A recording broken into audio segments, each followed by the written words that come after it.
इसको कहते हैं बाह्य कुंभक, वशिष्ठ प्राणायाम। सारा जितना भी कोलेस्ट्रॉल है सारा गल गल के निकल जाएगा लेटरिन से। कितनी बार करेंगे? 21 बार। सांस छोड़ेंगे, ये सांस लेंगे नहीं, ऐसे ही चुपचाप बैठे रहेंगे जितनी देर काउंट कर सकते हैं। जितना भी कोलेस्ट्रॉल है बॉडी काट देगी, जितने भी ट्यूमर है सब गलाना चालू कर देगी। कैंसर है तो बार बार करना पड़ेगा, हर आधे 1 घंटे बाद करना पड़ेगा।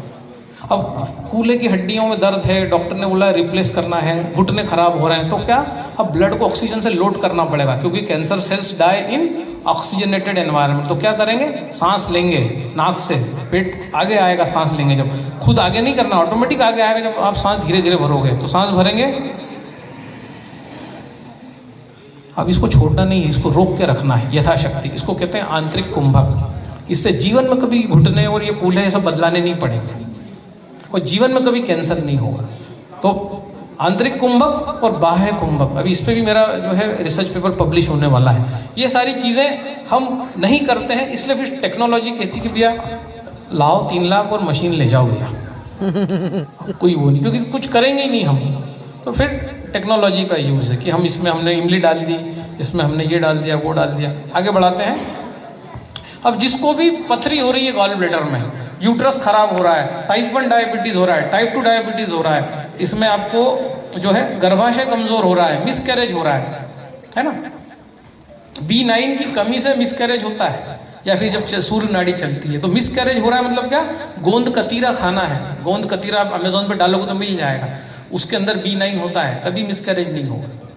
मिसकैरेज होने का कारण ही ये है कि जो है आपका बॉडी अल्कलाइन नहीं है, ये गर्भाशय को टोन करता है उसकी मसल। कद्दू, इसको हम कद्दू बोलते हैं। इसको 9.5 में डिप करो और मुंह से झाग आ रहा है, मिर्गी हो रही है, फेस आ रहा है, लकवा हो गया है, नसें खराब हो रही है, बार बार चक्कर आ रहे हैं, ये ठीक कर देगा। धनिया पत्ता और कद्दू, धनिया पत्ता ही रखा है क्या? एक लाना तो फटाफट। तो शुगर के लिए मैंने क्या बताया? इमली पानी। फैटी लीवर के लिए इमली पानी, दूध दही के प्रोडक्ट बंद। अब ये जो आपका जो ये है आपका ना, ये धनिया पत्ते की जड़ है। जिनको भी कंसीव नहीं हो रहा है, सेकंड बेबी प्लान कर रहा है, बॉडी बहुत ज़्यादा टॉक्सिक हो गई, तो ये जो जड़ है, जड़ धनिया पत्ते की जड़, इसका जो है इसको फेंकिए मत, इसको फ्रिज में रखिए और डेली इसका इतना इतना जूस बना के इनका इस पानी में भिगोइए, जूस बना के पी जाइए। इसका 100% कंसीव होता है। जो आप IVF में जो ढूंढ रहे हैं इसी से हो जाएगा कंसीव। और इसकी ये जो नीचे की डंडी है, इससे शुगर ठीक होता है। तो मैं कहता हूँ कि भाई महिलाएं पूरा धनिया पत्ता जड़ समेत ही खाया करें जिनको कंसीव करना है। और कंसीव नहीं करना तो इसको फ्रिज में रखें, और जिस महिला को कंसीव नहीं हो रहा है उसको ये डोनेट कर दें, गिफ्ट कर दें, ठीक है।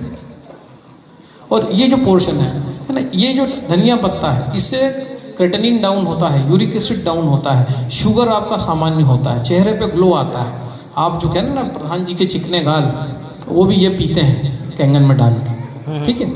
सो ये जो है पत्ती शुगर ठीक नहीं करेगी, पत्ती के ऊपर जो डंडी है वो शुगर ठीक करेगी। पत्ती चेहरे पे चमक लाएगी।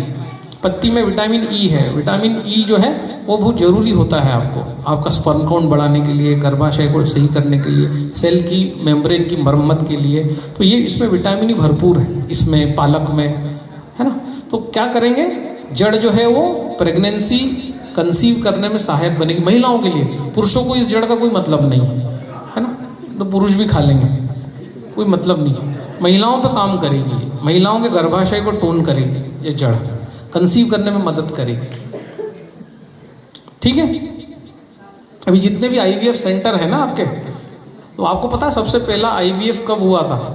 सबसे पहला IVF महाभारत जिन्होंने लिखी ना, वेद व्यास, उन्होंने गांधारी के साथ प्रयोग किया था। पहला IVF भारत में हुआ। और क्या किया गया, सबसे पहली जो लड़की थी गांधारी को, उसके बाद जो लड़के वो कैसे हुए 100 पुत्र। गांधारी को उन्होंने आशीर्वाद दिया था। जब कुंती को 5 पुत्र हुए, गांधारी ने वेदव्यास से बोला कि आपने तो मुझे आशीर्वाद दिया था, मुझे तो कंसीव ही नहीं हो रहा है, क्या हो रहा है सब। तो उस समय उन्होंने उसके जो है सारे एग्स निकाले, सारे अंडे, और उसके ऊपर उसको संस्कारित किया धृतराष्ट्र के वीर से, और 50 अलग अलग महिलाओं में उसका प्रत्यारोपण किया गया। और हर जब भी आप IVF करते हैं, आज भी हमेशा लड़के ही पैदा होते हैं। हिस्ट्री देख लेना IVF की, 99% केस में जुड़वा लड़के पैदा होंगे। और तब भी वेदव्यास ने 100 लड़के पैदा करके दिखाए। ये है भारत। आज भी वही हो रहा है। आज भी आप IVF करेंगे तो लड़के ही पैदा होते हैं जुड़वा, और तब भी लड़के ही हुए है ना। तो वो पहला IVF था भारत का, उन्होंने तो 100 पुत्र पैदा करके दिखा दिए। यहाँ तो 10 में से 9 केस फेल होते हैं IVF में, एक केस कोई पास होता है, उसी का फोटो दिखा दिखा के वो व्यापार करते हैं। डेमो है ना उनके लिए वो, कि लेडी आई थी, इसको बच्चा नहीं हो रहा था, हमारे वहाँ ही बच्चा हुआ। उसमें से वो 10 फेल केसेस नहीं बताते। यहाँ पर वाव एकेडमी में जो आता है ना, 2 करोड़ लोगों की शुगर ठीक हुई है, 2 करोड़। और गॉल ब्लैडर की पथरियां तो कितनी निकाल दी इस धनिया पत्ते और इस कद्दू से। आगे बढ़ते हैं, ठीक है। तो लकवा हो गया, पैरालिसिस हो गया, आपकी आवाज चली गई तब भी ये काम करेगा। मिर्गी आ रही है तब भी ये काम करेगा। सेक्सुअल पावर खराब हो गई है, चेहरे की कांति चली गई, सब में काम करेगा आपका एक कद्दू। यूरिक एसिड बढ़ गया है, गर्भाशय को ताकत देना है ना, सब चीजों में काम करेगा। नेक्स्ट, आगे बढ़ाते हैं इसको, आगे बढ़ा देते हैं, ठीक है। पीछे आना है ना। जिसको भी चेहरे पे ग्लो लाना है, समझो कल शादी में जाना है, पार्लर नहीं जा पाया, 10 भिंडी खा लेना कच्ची, पार्लर जाने ही नहीं पड़ेगा, इतनी चमक आ जाएगी चेहरे पे। पका के मत करना, कच्ची नमक मिर्ची ऊपर से डाल के खा लेना इस पानी में भिगो के। खुद का चेहरा रात को देख लेना भिंडी खाने का, सुबह देख कितना फर्क लगता है, इंस्टेंट ग्लो भिंडी खाने से। नेक्स्ट है ना। जिसको भी दर्द हो रहे हैं, कमर में दर्द, कभी शोल्डर पेन, कभी बैक पेन, चुकंदर खाना स्टार्ट कर देना इस पानी में डिप करके। फास्फोरस की कमी से दर्द होते हैं, रात को चुकंदर खाओगे तो वजन बढ़ेगा, सुबह चुकंदर खाओगे तो वजन घटेगा, वो ध्यान रखना। नेक्स्ट है ना, ये जो है, ये जो पफीनेस है, आंखों के नीचे जो स्वेलिंग आती है, चुकंदर के ऊपर जो डंडी होती है उसका जूस पीने से ये पफीनेस चला जाता है। आपको पफीनेस आपको हो रहा है तो चुकंदर के ऊपर ये जो डंडी है इसका आपको जो है पानी में भिगाइए, इसका रस निकाल के पीजिए, इसको इलेक्ट्रोलाइज करके, तो ये पफीनेस चला जाएगा, पूरा क्लीन चेहरा हो जाएगा। नेक्स्ट है ना, चुकंदर जो है मैग्नीशियम में सबसे ज़्यादा रिच है ना। All hormonal problems, PCOD, PCOS, menopause, periods, erectile dysfunction are the result of magnesium deficiency. इसलिए चुकंदर लेना है, ये सारी डिफिशियंसी को निपटा देगा। आगे, चुकंदर विटामिन C में रिच है, तो चेहरे पे जो झुर्रियाँ पड़ रही हैं, इम्यून सिस्टम आपका खराब हो रहा है, मौसम बदलते से आपको सर्दी खांसी हो रही है, एक मीडियम साइज का चुकंदर डेली खाओ, है ना। नेक्स्ट, आंखों के लिए बहुत अच्छा है, नेत्रों की ज्योति बढ़ाता है। नेत्रों की ज्योति बढ़ाने के लिए ये तर्जनी उंगली लीजिए, जहाँ भौहों के नीचे जहाँ गड्ढे हैं वहाँ 16 बार प्रेस करिए, अगर आंखों की रोशनी बढ़ाना है। या जहाँ भौहें खत्म होती है ऐसा गड्ढा मिलेगा, इसको प्रेस करिए तर्जनी उंगली से, है ना, 16 बार, नेत्रों की ज्योति बढ़ती है।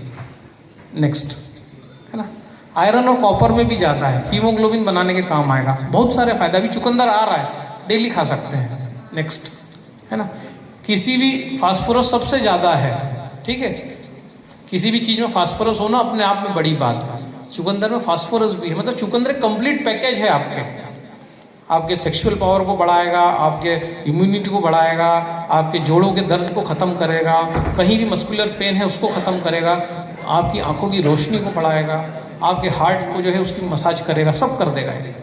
नेक्स्ट है ना, किसी भी प्रकार का दर्द, जोड़ों का, हड्डियों का, मांसपेशियों खिंचाव, एक्जिमा, चर्म रोग, सारी चीज़ों में आपको जो है यह काम करेगा। स्किन का कटना फटना, एड़ियों का फट जाना, सब में काम करेगा, ठीक है।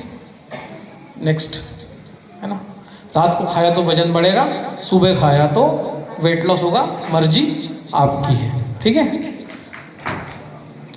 आगे बढ़ाना, दालचीनी पाउडर का इस्तेमाल नहीं करना है, साबुत दालचीनी का प्रयोग करें। जिस किसी को भी पीरियड्स के समय बहुत दर्द होता है तो दालचीनी साबुत लें, 9.5 का पानी लें, इसको फ्रिज में रख दें, फ्रीजर में, बर्फ़ बन जाए। जब बर्फ़ बन जाए, जब निकाल लो, उसके बाद जब ये वापस लिक्विड बन जाए तो इस पानी को पी लो और दालचीनी को चबा चबा के खा लो। ऐसा सिर्फ 3 दिन करना है, पीरियड आने के 3-4 दिन पहले। आपको महसूस ही नहीं होगा पीरियड कब आया और चला गया, ठीक है। नेक्स्ट तो है ना, ये सारी चीज़ें हैं।